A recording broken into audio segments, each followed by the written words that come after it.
특별 찬송 감사합니다. 주 예수 내 맘에 오사. 예수께서 우리의 마음에 오실 때 내 마음에 세상이 알지 못하고 또 세상이 줄 수 없는 기쁨과 평안과 감사가 넘칩니다.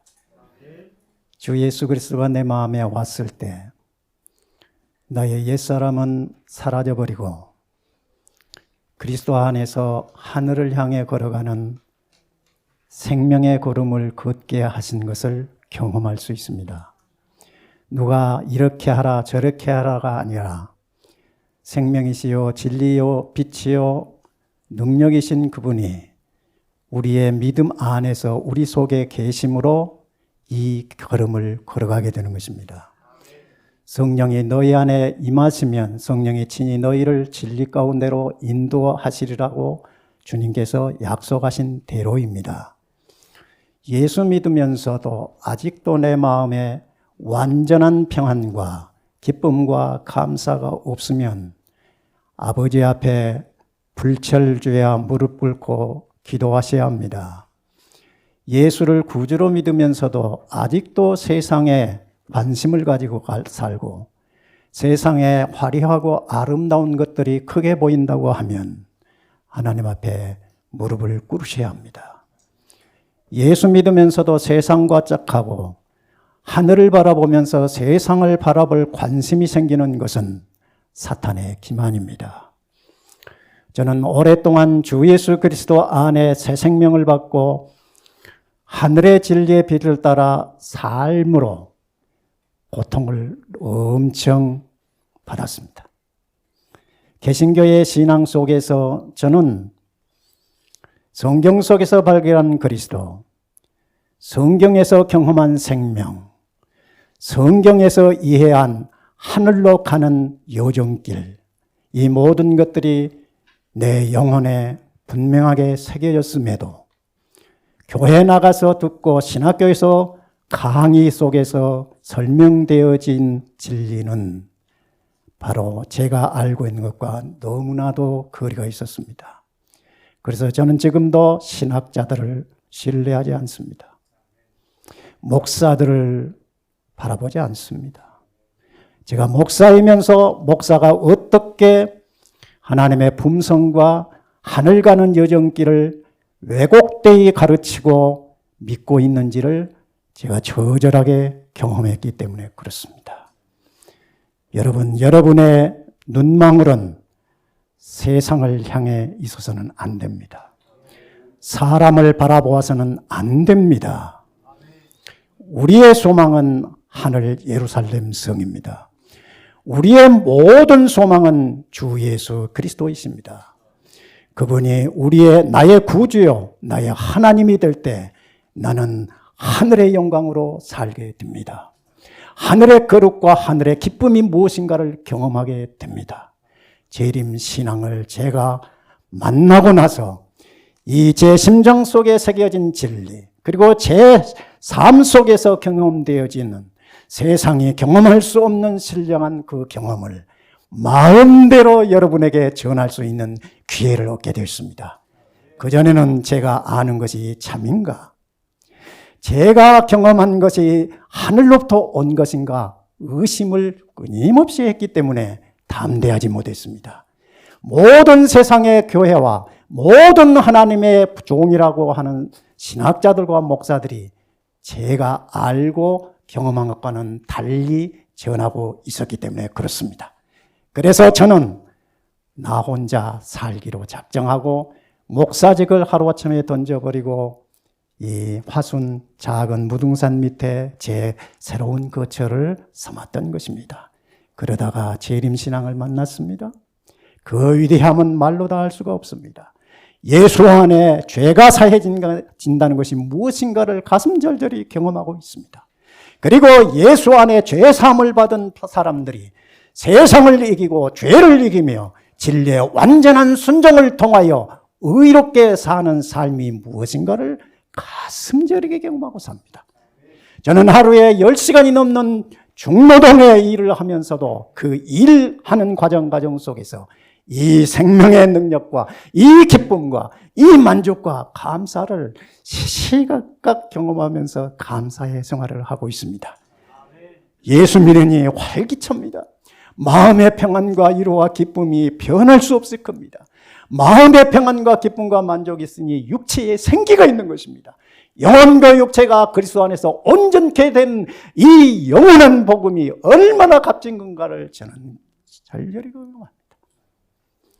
이 위대한 재림신앙, 이 위대한 하늘의 권속으로 부름받은 저와 여러분, 어떻게 살아야겠습니까? 당당하게 살아야 합니다. 마지막 때가 가까움으로 사탄의 권세가 끊임없이 그의 피로 구속함을 본 백성들을 노략질하고 있습니다.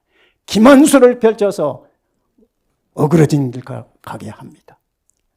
이런 시기에 오늘 저와 여러분 함께 좀 생각하고자 하는 말씀, 일요일 휴업령에 관한 말씀을 함께 생각하겠습니다. 빨라짐 재림시간표, 이렇게 부제를 붙였습니다. 요즘 세계가 얼마나 숨겁게 회오리 속에 돌아가고 있는 것을 여러분 잘 알 것입니다. 저는 하나님이 주신 지혜와 그 빛을 따라서 마치 하늘에서 땅을 바라보는 것처럼 세상을 보고 있습니다.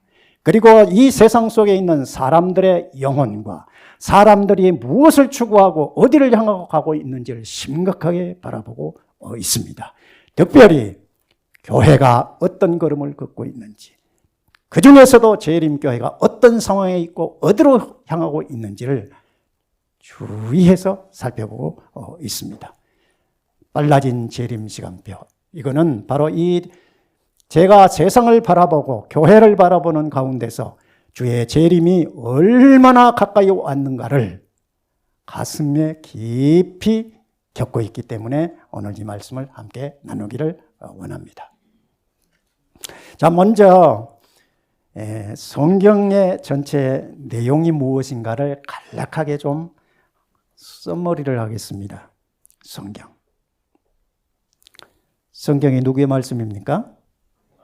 하나님의 말씀. 이 하나님의 말씀을 기록하여 우리에게 주신 분명한 목적은 무엇입니까? 구원받기 위해서 생명을 얻어 생명으로 살게 하려고. 예, 맞습니다. 이 성경은 치료 계시로 왔습니다. 들어보셨습니까? 치료 계시라고. 이 성경 계시는 치료 계시로 왔다. 들어보신 적 있으십니까? 죄로 말미암아 병든 영혼들을 그 아들 안에서 치료하기 위하여 주신 구원 계시로 이 성경이 주어졌습니다. 그래서 치료 계시라, 그렇게 말합니다. 이 성경 전체의 흐름은 1번을 보십시오. 창조와 타락과 구속의 역사를 설명하고 있습니다. 창조와 타락과 구속, 이것이 창세기부터 계시록까지의 전체 관통하는 흐름입니다. 그리고 이 타락한 인류를 구속하는 구주로서 창세기 3장 15절에 최초의 구속주, 구주를 약속하시고 예언하시고, 그 구주가 어떻게 세상에 와서 어떤 걸음을 걸어가므로 바로 죄와 사망 가운데 있는 인류를 회복하시는가, 구속하시는가, 치료하시는가를 말씀을 하고 있습니다. 이제 그런 관점에서 잘 오늘 말씀 들으시기를 바랍니다. 창조, 이거는 창세기 1장과 2장의 내용을치다. 창세기 1장과 2장의 내용은 완전한 창조를 보여줍니다. 이 완전한 창조는 하나님의 질서의 하나님인 것처럼 생명의 질서로 이 창조 안에 그의 법을 새겨놨습니다. 이 창조 안에 창조주의 생명의 질서로 계명, 말씀을 새겨놓으셨습니다. 그래서 누구든지 하나님의 형상으로 지음받은 사람은 창조를 통해서 하나님이 누구신가를 알게 됐습니다. 하나님의 지혜와 영광과 권능을 우리가 눈만 뜨면 이 비조세계에서 낱낱이 알게 하셨습니다. 그리고 이 창조가 그냥 있는 굴러가는 그런 자동기계가 아니라 하나님께서 그의 질서를 따라서 그의 말씀으로 다스리고 계신 것도 확실히 보고 알게 되어 있습니다. 그래서 창조주 모든 인간은, 하나님의 형상으로 지음받은 인간은 이 창조 속에서 하나님의 지혜와 영광을 보고 마음의 감동과 기쁨을 가지고 창조주를 노래하게 하셨습니다. 그것이 인간의 생명이 되도록 영혼의 질서를 새겨 놓으셨습니다. 그래서 창조는 생명의 질서로 그렇게 시작된 것입니다. 생명의 질서. 이 생명의 질서는 곧 그의 뜻이요, 그의 계명을시다. 그런데 죄가 이 완벽한 생명의 질서인 이 창조 안에 들어왔습니다. 온 우주의 중심지인 이 지구 안에 이 생명의 질서를 파괴하는 세력으로 죄가 들어왔습니다. 그러므로 생명의 질서는 인류가 타락한 이후로 전부 무너졌습니다. 무너짐으로 사람들의 마음에도 혼란과 무질서가 지배되어 있습니다. 그러므로 혼란과 무질서가 사람의 마음을 지배하니까 마음에 평안이 없습니다. 기쁨이 없습니다. 만족이 없습니다. 그리고 사탄은 이 타락한 인류의 심장 속에 그의 뜻을 새겨놔서 하나님을 향한 뜻은 전혀 생각할 수 없도록 완전한 지배권을, 사람의 마음의 지배권을 사탄이 가지게 되어 있습니다. 그래서 사람들은 모두가 다 동서양을 막론하고 모두가 다 마음의 욕망을 따라 움직입니다. 자기의 생각을 따라 세상을 봅니다. 자기가 아는 지식으로 사람을 보고 판단합니다. 그렇게 함으로 끊임없이 다른 사람을 판단하는 정죄를 하게 되는 것입니다. 그러므로 마음의 평안이 없는 것입니다. 이것이 인류의 심장 속에 이 창조 세계의 생명의 질서를 파괴하는 세계로 들어온 죄의 역사 때문에 그렇습니다. 지금도 죄가 지배하고 있는 사람의 마음속에 평안이 없습니다. 기쁨이 없습니다. 만족이 없습니다. 지금도 예수를 믿는다고 공언하는 많은 사람들이 교회는 다니면서 열심히 봉사하고 헌신하는데도 마음의 만족과 기쁨과 평안이 없어요. 예배를 하고 함께 봉사하고 함께 찬양을 할 때는 마음의 기쁨과 평안이 있는 것 같다가도 그 시간이 끝나면 다시 허전하고 뭔가 세상을 향한 간절한 소망을 벗어버리지 못한 채 허무와 무의미가 마음을 지배하는 것을 보게 될 것입니다. 이것은 다 그리스도의 생명의 완전한 질서가 마음속에서 이루어지고 있지 못하기 때문에 나타나는 현상입니다. 그러므로 예수 밖에는 평안이 없어요. 절대로 없어요. 예수 밖에서는 생명이 무엇인가를 알 길이 없어요. 예수 밖에서는 참된 지식과 능력이 무엇인가를 모르는 것이에요. 우리 아이들 학교에서 아무리 공부를 해도 내가 누구이며 나를 지으신 분이 누구인가를 학교에서 가르치지 않습니다. 오히려 배우면 배울수록 사탄의 기만에 빠지게 되어 있습니다. 세상 학교 보내면 아이들 버립니다. 사람을 사람 되게 하는 것이 교육입니다. 사람을 하나님의 형상대로 회복함이 참된 교육입니다. 참된 치료제는 의사의 손에 달려있지 않습니다. 참된 치료와 참된 구원과 온전한 기쁨은 세상 지혜자에게서 온 것이 아닙니다. 그리스도로부터 옵니다. 확신을 가지고 이것을 믿으셔야 합니다. 그러면 알게 될 겁니다. 예수가 내 안에 온 사람, 예수를 경험한 사람은 누가 말 안 해도 내 안에 증거를 가지고 말합니다. 이 죄악된 세상에서 창조와 인류를 완전히 다시 회복하기 위하여 하나님께서는 여자의 후손을 약속하셨고 그 여자의 후손이 온 것이 이스라엘의 역사입니다. 여자의 후손의 출생과 그 과정과 그 역사가 기록된 것이 구약의 모형적인 이스라엘의 역사입니다. 여자의 후손이 오므로 죄가 지배하는 이 세상의 대쟁투가 시작된 것입니다. 그리고 이 대쟁투의 역사 속에서 하나님께서는 아브라함의 후손으로 자기 백성의 모형적으로 한 국가가 나타났는데 이스라엘의 출현입니다. 이 이스라엘의 출현을 통해서 속죄의 실물 교훈을 하나님은 하셨습니다. 그리고 이 거대한 구속의 역사 가운데서 그리스도의 초림으로 구약에 예언된 역사가 성취됩니다. 구약이 성취된 것이 그리스도의 초림이에요. 그리고 그리스도께서 구약에 예언된 속죄 제사의 모든 것이 십자가의 죽으심으로 그 조건을 완성시키셨습니다.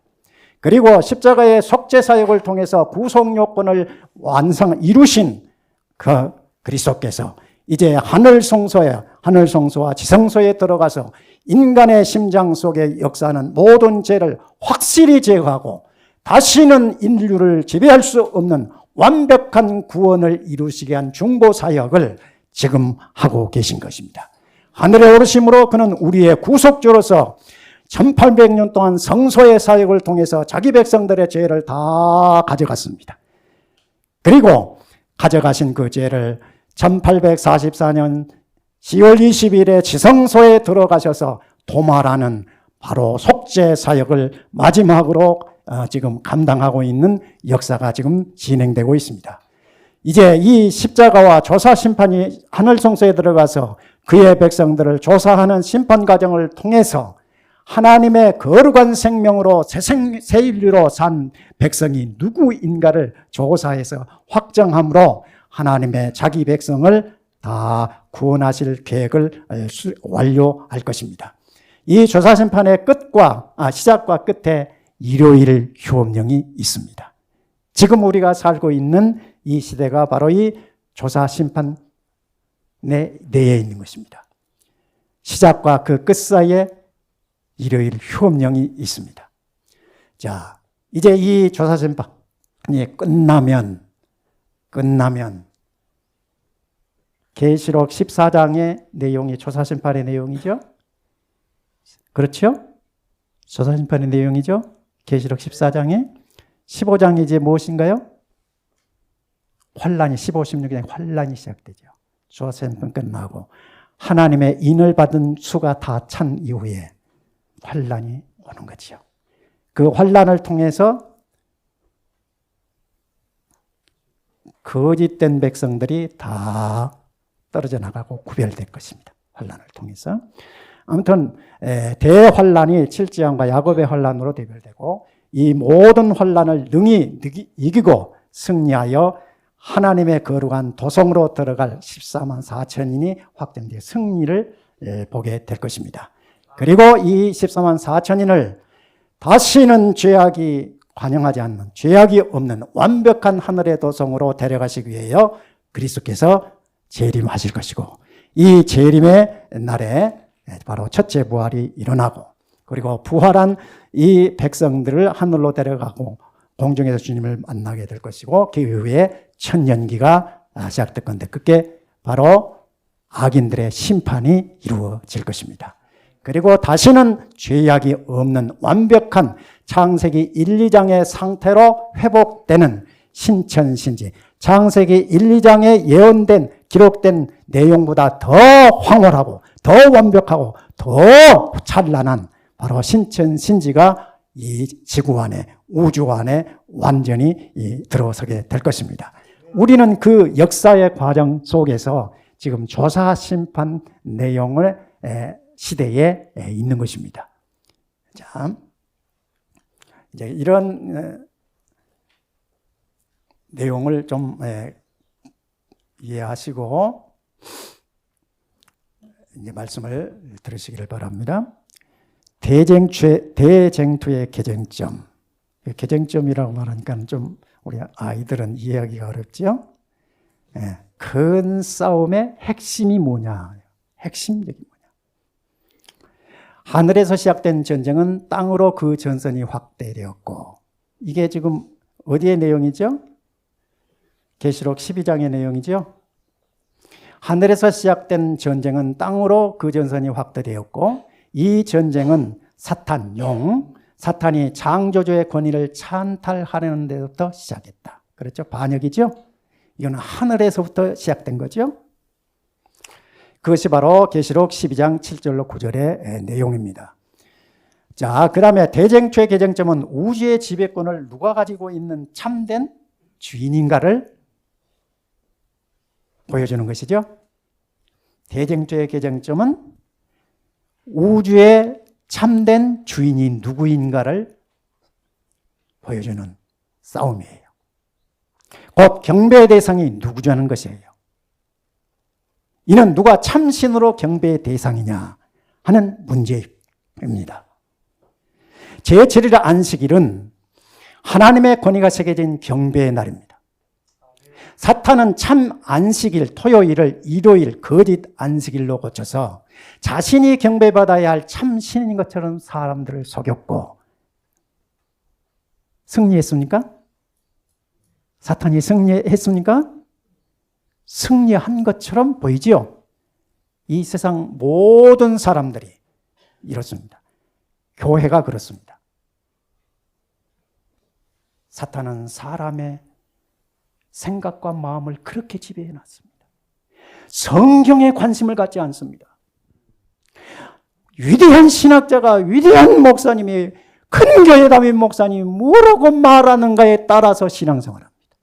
성경은 도외시합니다. 그러니 개신교의 정신이 이미 개신교 안에서 사라진 지 오래됐습니다.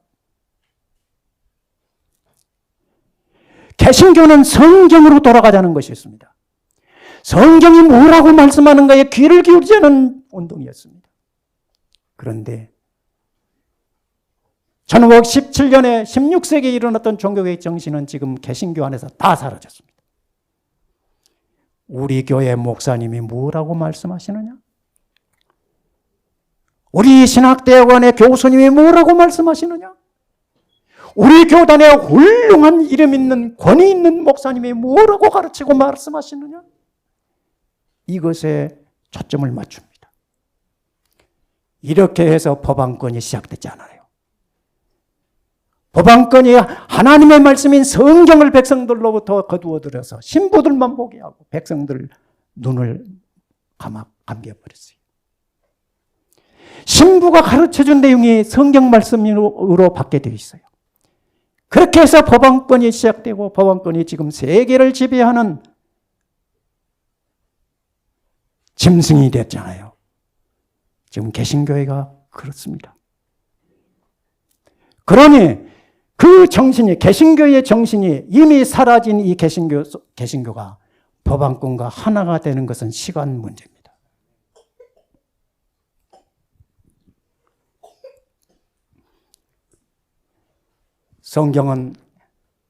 성경을 압축하면 십계명입니다. 믿으십니까? 성경의 내용을 압축하면 십계명의 말씀입니다. 이 십계명은 생명이 어떻게 주어지며 어떻게 영생에 이르는 건가를 확실하게 분명하게 우리에게 말씀합니다. 이 계명에 순종하면 영생이에요. 믿습니까? 아이고, 예수 믿으면 구원이지요. 맞습니다. 예수 믿으면 구원 받습니다. 맞습니다. 그런데 구원받은 백성은 계명에 순종하게 되어 있습니다. 에덴 동산의 아담과 하에게 약속하신 생명의 조건을 생각해 보십시오.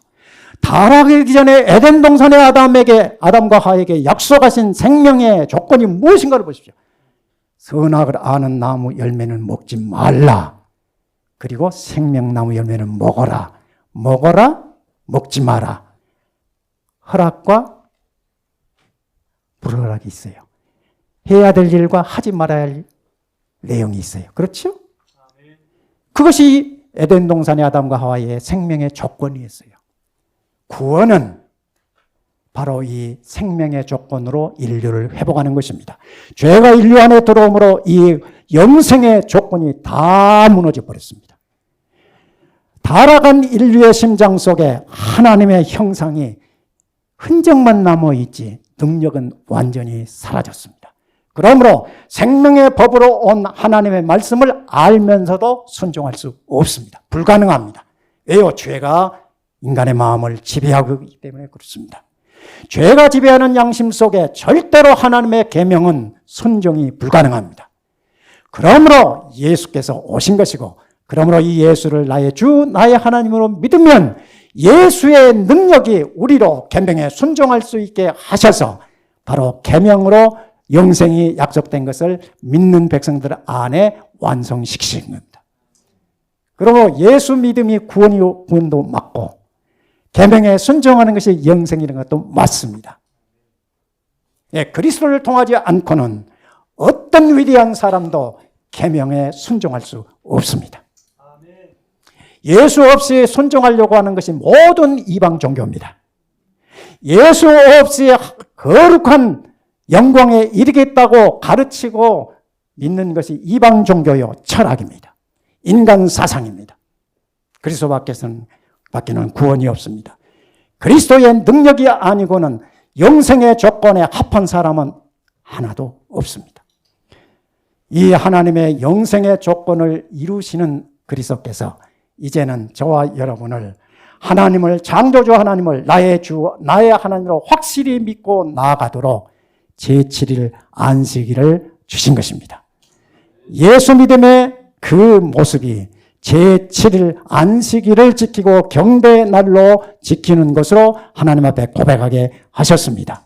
그러므로 그리스도 안에 구속함을 입은 백성들의 안식일은, 참된 안식일은 로마 법왕권이 만드는 거짓 안식일과 완전히 다릅니다. 그리고 성경에는 어떤 구절에서도 어떤 상황 속에서도 이 제7일 안식일은 변경된 적이 없습니다. 법왕권이 변경시켰습니다. 그것을 지금 세상 모든 개신교가 따르고 있는 것입니다.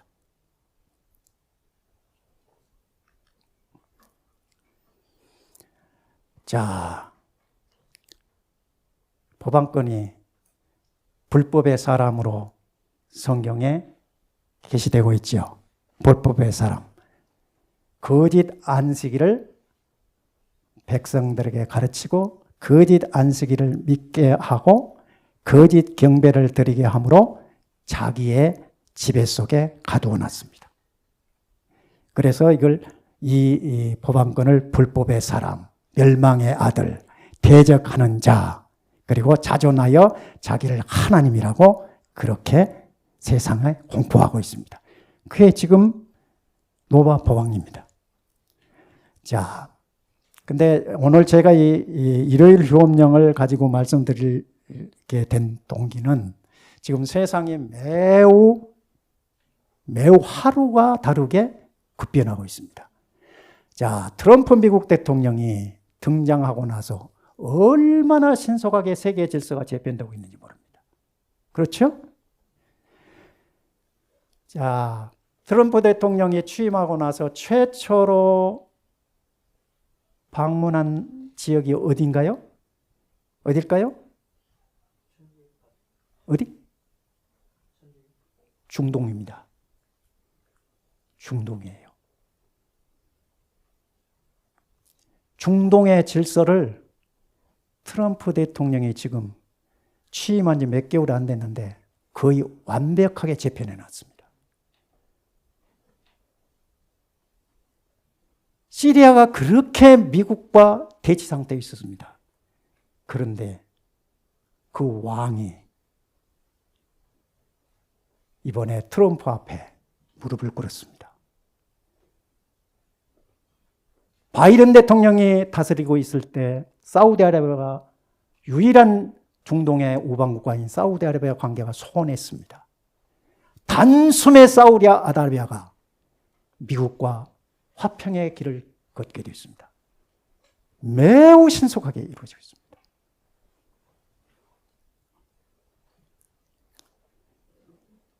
우리나라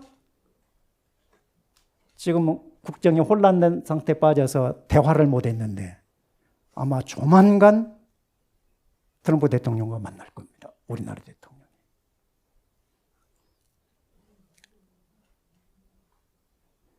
그런데 가장 핵심적인 나라로 중동을 택했고 중동의 안정적인 관리를 통해서 누구를 견제하려고 하는 건지 아십니까? 어느 나라? 중국입니다. 그런데 중국도 25% 아주 무거운 관세를 물려가지고 중국의 길을 탁 꺾어놔 버렸어요. 트럼프의 아주 독특한 스타일입니다. 중동을 자기 편에 손아귀에 딱 집어넣은 단순간에 그렇게 한 거예요. 얼마나 했으면 6,800억에 해당하는 비행기를 선물로 받았죠. 트럼프가 이번에 어디서 중동 나라에서. 놀라운 일이 눈 깜짝할 새 막 일어나고 있어요. 그렇게 해서 중국을 지금 위압하고 있습니다. 이제까지 미국이 한동안 세계 경찰국가 역할을 했던 미국이 힘이 빠져가지고 중국이 그 사이에 굉장한 권세의 나라로 올라섰습니다. 바이든도 어떻게 할 수가 없었습니다. 근데 트럼프가 아주 강력한 드라이브를 걸어가지고 관세 전쟁을 통해서 중국의 경제의 숨통을 탁 쥐어버렸습니다. 그러니까 어느 나라든지 먹고 사는 것이 최우선입니다.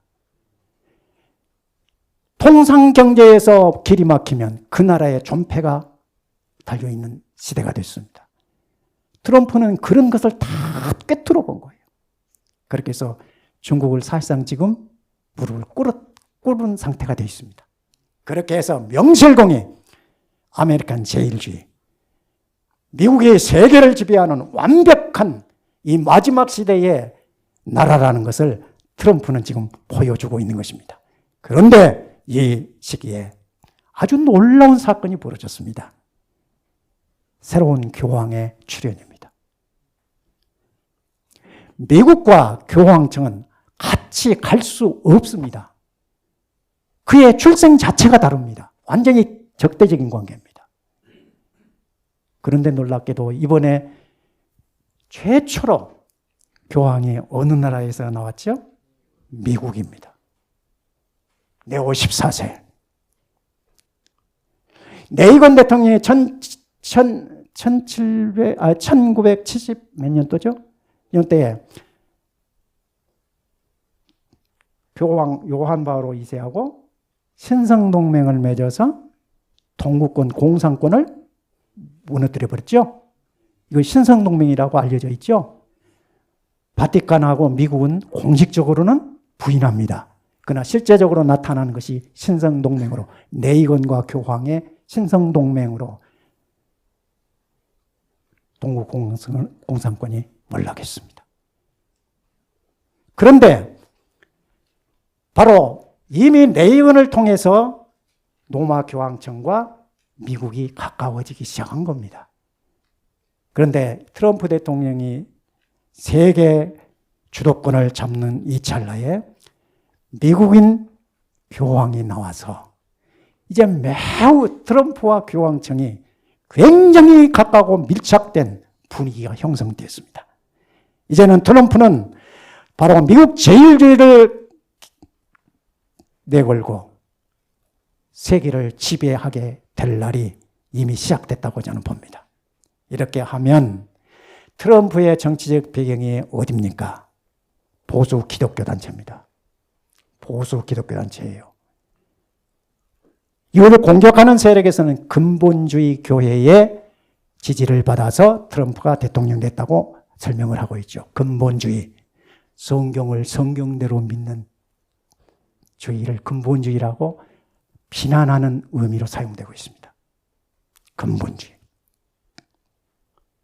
이렇게 해서 강력한 트럼프 미국 대통령의 후원자가 미국 보수 기독교 단체예요. 이 기독교 단체가 내거는 것이 무엇인지 압니까? 끊임없이 정부에, 연방정부에 요구하는 것이 무엇입니까? 주정부에 요구하는 것이 무엇인 줄 압니까? 우리 미국이 힘이 없고 모든 어린 아이들로부터 청소년, 어른들까지 타락의 마지막 걸음을 걷는 이유가 성경을 떠났기 때문이다. 하나님의 계명을 무시하게 됐기 때문이다. 맞지요? 맞지요? 이래요. 미국이 힘을 잃어버리는 것, 도덕적으로, 정치적으로, 정신적으로 모든 사회의 질서가 무너지고 세계를 지배하는 지배권을 상실한 이유가 우리가 건국 초기의 정신을 잃어버렸기 때문이다. 성경으로 돌아가자. 하나님의 계명으로 돌아가자. 그렇게 가르치고 주장하는 보수 기독교 단체가 트럼프 대통령을 강력하게 지지해주는 토대가 된 것입니다. 이제 이미 미국에서는 짐승의 표가 준비되었습니다. 완성이 아직 안 됐습니다. 미국에 51개 줍니까? 주의 3분의 1 정도가 공립학교에서 10계명을 정상적으로 가르치는 법으로 이미 제정돼서 시행되고 있습니다. 10계명. 성경으로 돌아가자 하는 그 정신. 10계명을 학교 공교육에서 이미 시행하고 있습니다. 그런데 미국의 정신으로는 이게 맞습니까? 틀립니까? 미국의 독립 정신으로는 안 맞습니다. 미국은 종교의 자유를 보장하고 국가와 종교를 철저하게 분리하고 있습니다. 왜? 미국은 너무 역사 속에서 그걸 경험했거든요. 그들이 왜 핍박을 받았습니까? 정치 세력과 교권이 하나가 됐을 때, 황제가 노마를 지배할 때 그들이 1260년 동안 탄압을 받고 무자비한 순교를 당했잖아요. 그렇기 때문에 그 반성에서 우리가 종교의 자유, 양심의 자유, 표현의 자유, 정치적 자유를 마음껏 하나님이 주신 형상으로서 누리는 그런 나라를 세우겠다고 해서 영국 국교도의 핍박을 피해가지고 미합중국으로 이주를 해서 미국이라는 나라를 1789년에 설립한 것입니다. 이제 그 역사가 239년 정도 됐잖아요. 밖에 안 됩니다. 300년도 안 되는 이 짧은 역사 속에서 미국은 세계의 최강의 나라가 된 것입니다. 이것이 정상적인 나라로서는 이해할 수 없는 신비한 일입니다. 우리 역사는 몇 년입니까? 유구한 역사와 전통에 빛나는 대한국민은 이게 헌법 전문에 나오는 내용입니다. 5천년의 역사를 자랑합니다. 그러나 이 나라는 조그만 세계 나라였는데 조그만 나라에 불과해요. 그것도 나눠가지고 아기다툼하고 있어요. 그런데 미국은 기껏해야 300년도 안 된 역사 속에서 사람으로는 이해되고 설명될 수 없는 위대한 강대국이 된 것입니다. 놀라운 일이고 신비한 일입니다. 미국이라고 하는 나라는. 그런데 이 나라가 출생할 때는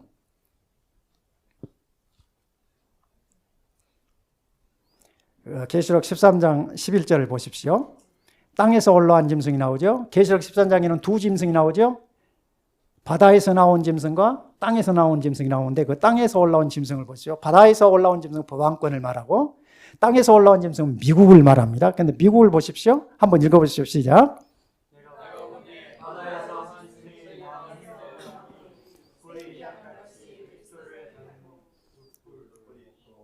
용처럼 말하더라. 그 가로는 제가 그냥 주석으로 넣는 겁니다. 또 다른 짐승이 땅에서 올라니 새끼양같이 두 뿔이 있고 용처럼 말하더라. 짐승은 짐승인데 바다에서 나온 짐승과는 달라요. 땅에서 올라온 이 짐승은 생기는 것이 새끼양 같다. 곧 그리스도를 닮은 거죠. 그리스도를 닮아요. 근데 두 뿔이 있어요.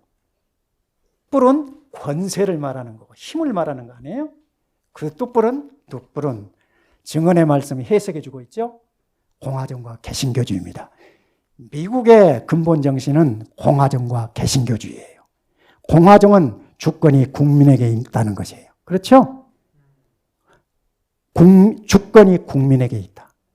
나라의 모든 권력은 국민으로부터 나온다. 그래서 국민의 나라예요. 이것을 공화제라고 그래요.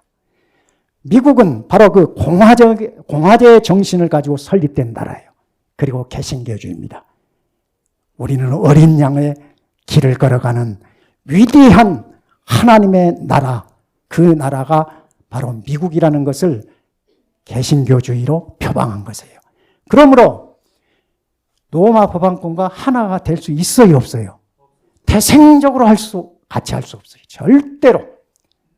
그런데 놀랍게도 역사의 진행 과정을 통해서 오늘날 미국의 인구의 몇 프로가 가톨릭 신자라고 하죠? 제가 알기로는 40 몇 프로가 가톨릭 신자예요. 미국의 정신으로는 도저히 이해할 수 없는 일이 역사가 진행되면서 미국의 주도적인 세력으로 성장을 해버렸어요. 그렇죠? 그리고 그 기반 하에서 레오 14세가 교황의 자리에 오른 것입니다. 이 점을 생각하고 말씀을 좀 시간이 많이 가버려서 마치겠습니다. 아이고 어쩌나. 그런데 이 공화정과 개신교주의를 표방하는 미국이 말하는 것은 용처럼 말하게 됐어요. 법안권을 대표하게 됐어요. 용을 대변하게 됐어요. 그게 바로 일요일 휴업령으로 나올 거예요. 일요일 휴업령.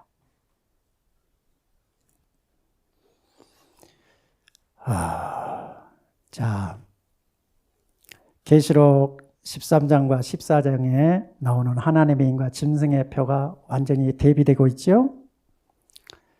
사람들이 하나님의 권위의 표가 되는 제도를 버리고 그 대신 로마교가 최상권의 표로 택한 것을 높일 때 그들은 짐승의 표를 받게 될 것이다. 짐승의 표는 거짓 안식일로 믿고 살아가는 모든 기독교인을 말해요.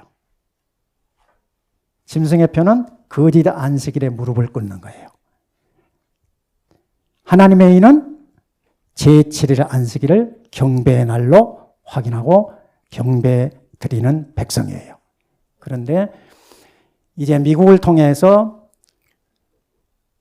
자기들이 믿고 자기들이 신앙하고 있는 내용과 다른 제7일 안식일을 지킨 사람들을 법령으로 처벌하게 될 날이 바로 일요일 휴업령으로 나타나는 것입니다. 그래서 제7일 안식일을 하나님을 경배하는 날로 믿는 백성들은 필연적으로 핍박을 받게 되어 있습니다. 여기에 생사가 갈리게 되어 있습니다. 사탄과의 마지막 대쟁투에서 하나님께 충성하는 자들은 모든 세상의 생계 방도가 끊어짐을 보게 될 것이다. 세상의 권세에 순종하여 하나님의 율법을 범하기를 거절하기 때문에 그들은 매매하는 일을 금지당할 것이다. 마침내 그들을 사형에 처하라는 명령이 내려질 것이다. 여러분, 제7일 안식일을 하나님의 경배의 날로 믿고 순종하는 백성들의 마지막이 이렇게 분명히 보여지고 있습니다. 자, 그래서 불법을 대체할 준비를 하라고 증언의 말씀은 하고 있습니다. 하나님의 거룩한 계명들이 멸시를 받고 짓밟힘을 당하는 이때 여호와의 율법을 순종함으로 충성을 입증하려는 사람들은 모두 체포되어 의회 앞에 서도록 준비해야 한다. 지금 엄중한 경고를 하고 있죠. 우리는 그런 상황에 넉넉하게 받고 걸어갈 수 있는 믿음을 지금 가지고 있어야 해요. 그러나 두려워할 필요는 없습니다. 왜요? 순종하는 자들에게는 이런 약속이 주어졌기 때문에 그렇습니다. 그는 높은 곳에 거하리니 견고한 바위가 그 보장이 되며 그 양식은 공급되고 그 물은 끊기지 아니하리라. 하나님이 보장하고 있어요. 하나님의 명령은 무엇입니까? 이러한 사실을 깨닫고 우리는 하나님의 명령에 순종하고 그분의 약속을 신뢰할 때 어떠한 위협과 어떤 혼란이 있을지라도 그 혼란이 전혀 마음의 두려움으로 오지 않을 것입니다. 그러려고 하면 지금 우리의 삶이 세상과는 완전히 단절된 생애를 살고 있어야 합니다. 세상에 관심이 없어야 합니다. 내 마음에 일어나는 욕망에 사로잡혀서는 절대 안 됩니다. 그리스도가 나의 주, 나의 하나님으로 나를 지배하고 있어야 합니다. 그리고 죄의 유혹을 넉넉히 이기면서 승리의 걸음을 걸어가고 있어야 합니다. 그래야만 앞으로 미국에 닥칠 이 모든 극심한 환난과 죽음 앞에서도 개혁자들이 웃으면서 미소를 띠면서 화영대에 오른 것처럼 그렇게 올라갈 것입니다. 저와 여러분에게 갈 길이 이렇게 제시되어 있습니다. 우리는 사람으로서는 할 수 없는 일을 받고 있습니다. 그리스도가 여러분과 제 심장에 계실 때 이 세상과 하늘의 영광으로도 이해할 수 없는 아주 놀라운 신비한 승리의 삶을 걸어갈 겁니다. 오늘 말씀을 다 설명해 드리지 못해서 죄송합니다. 기도하겠습니다. 우리를 마지막 대쟁투에서 승리할 하늘의 군대로 부르신 아버지, 우리의 마음속에 있는 모든 옛사람의 본성을 다 피로 제하여 주시고 성령과 진리로 우리를 새롭게 하시며 우리의 마음과 생각이 오직 하늘 보좌 우편에 계신 주님 보는 것으로 향하게 하옵소서. 우리의 약함을 주님께서 아시오니 성령께서 우리의 마음에 감동 감하여 주셔서 세상의 걸음을 걷지 않게 하시고 하늘의 영광의 소망을 따라 생명의 길 걸어가게 하옵소서. 이 길이 우리로 하늘의 영생을 땅에서 누리는 길이 되겠사오니 우리 모든 믿음의 가족들에게 이 놀라운 신령한 빛을 비추시고 능력으로 채워주시옵소서.